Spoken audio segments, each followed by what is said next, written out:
Before I start this video, I just want to say thank you to everyone for helping me reach 1,000 subscribers. It's really been a milestone for me right now, and I enjoy putting out these videos for you guys.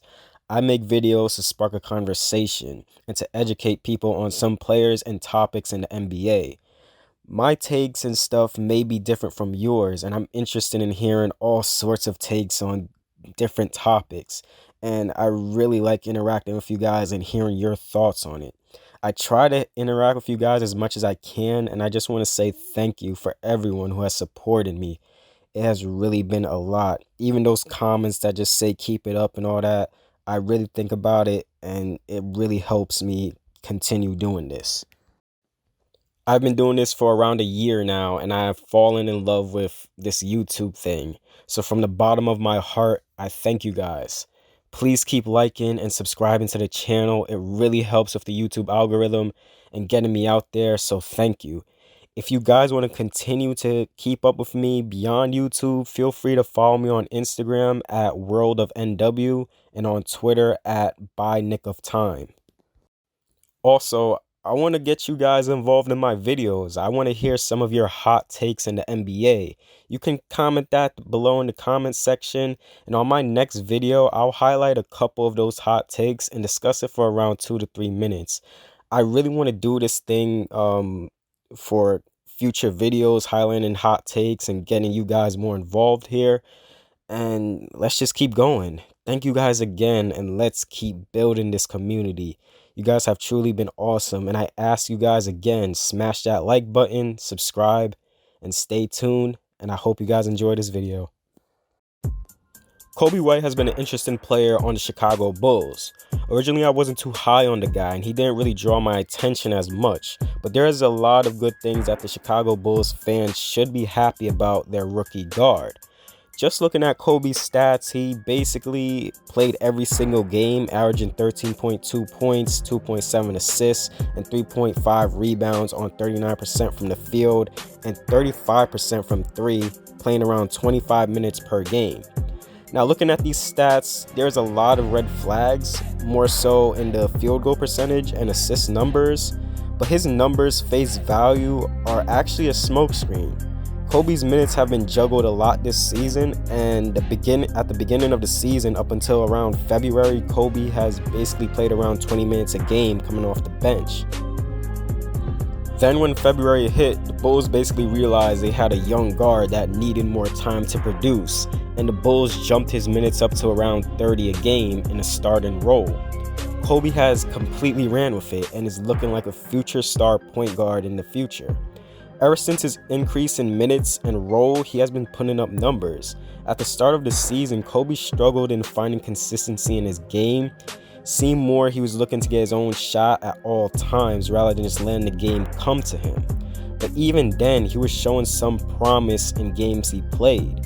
He takes a good amount of three-pointers, attempting around 5 to 6 per game. Overall, he attempted 376 threes and connected on 133 of them. He definitely likes taking them, which is good for a young guard.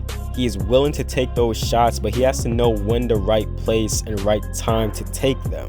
He has a tendency to force and chuck up shots, and majority of these shots aren't late in the shot clock, but it's early on. He's a better catch and shoot shooter rather than a shooter off the dribble. Coby knocks down catch and shoot threes at 37%, while he knocks down off the dribble threes at 33%. His mid-range seems like it will be his go-to shot.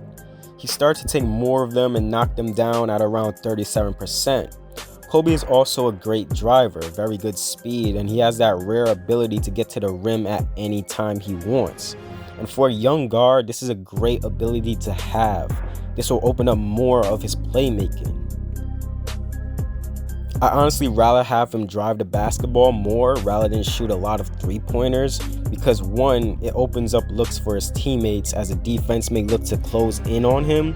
Two, he is a decent finisher with crafty moves. And lastly, he will get more free throws. Coby is a good free throw shooter. He is near that 80% mark, but he is only attempting 2 free throws a game. I know he is a rookie, but he has something good going here that can marinate and grow in the future when he starts getting those calls.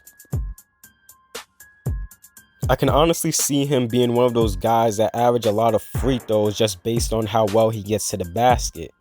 His driving opens up his playmaking. Right now, Coby seems like a guy at his best to average 20 plus points and like 5 to 7 assists.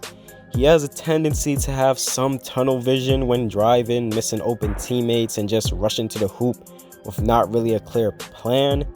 If the Bulls are set on having Coby and Lavine as the backcourt for the future, one of those guys have to be the reliable playmaker on this team. If Coby is just going to be another scorer, then I really don't know what this team is trying to do. I think maximizing Coby's potential as a playmaker is the best route to take. He already is a good scorer and is taking strides on defense, but needs to be more of a willing passer. Unless the Bulls somehow get to a point forward, but those guys are extremely rare in the league. Coby is definitely going to have to phase out a bit more from that score first mentality and focus on utilizing his talents and opening up easy shots for others. He is definitely capable of doing this, and I see him as a borderline all-star type of player. Definitely a guy who can start on a team as long as he takes strides as a defensive player. He is definitely a starter in the NBA. I honestly view him as a potential Kyle Lauri player. 20 points, 7 assists, a guy who can score at any time when needed and be a very good defensive player. I don't know how good of a leader Coby can be. I actually want to see a consistent team around him, so that is yet to be seen from him. And I'm not going to hold this on him too much. I don't view Coby ever being a first option on a team. I don't view his talents translating to wins if he is the first option, but he can be a really good second option or third option, and for a guard like him, that's perfect. Now, what I really like the most about Coby is his potential as a defensive guard. There isn't much good defensive guards in the league, and seeing Coby willing to defend and is actually decent at it is encouraging to see, especially for a rookie. Now, since he is a smaller guard, he's 6'4", but honestly, the dude looks smaller than that. But nonetheless, he is going to struggle when bigger players are on him. They will take advantage of him, so that will limit his defensive potential a bit, which is normal. I feel like he is a bit more feistier, so he's going to put up some sort of a fight if he is matched up against bigger players. Now, for increased role on the team and handling more of the offensive load next to Lavine, it'll be interesting to see if Coby continues to take strides on the defensive end or if he falls back on that end. He makes a lot of good on-ball and off-ball defensive plays that is reminiscent of Kyle Lauri. Coby seems like he is a guy that isn't afraid to get his hands dirty. He has shown some good instincts, making defensive reads off the ball and racking up some steals. Coby is definitely a future borderline all-star and a corner piece the Bulls should definitely keep due to his potential as a scorer, playmaker, and defender. He definitely won't be a first option on a team, but can definitely serve as a second or third option. Coby is a very good complementary piece and definitely is a bright spot for the Chicago Bulls.